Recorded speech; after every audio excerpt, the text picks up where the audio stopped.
Hi everybody. Today we are going to learn how to set a custom DPI or screen scale on Android using developer options. Open the Settings app on your Android device. Scroll down to the very bottom of the menu and tap directly on About Phone or About Device. Locate the entry labeled Build Number.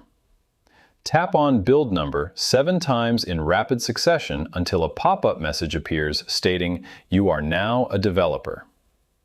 If prompted, enter your lock screen PIN, password, or pattern to authorize developer access. Go back to the main settings menu, scroll down and tap on System or look for developer options directly.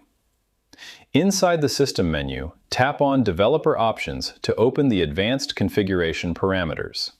Scroll down through the options until you reach the section header labeled Drawing. Locate and tap directly on the setting labeled Smallest Width or Minimum Width.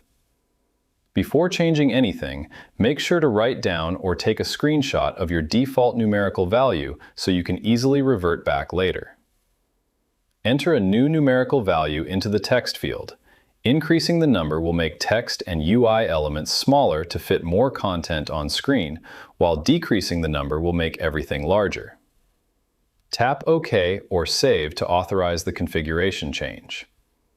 The System UI framework will instantly recalculate your display density, applying the custom scaling across all your apps and system menus without needing a reboot. And that's it. I hope it helps you on your current and future project. Thank you for watching.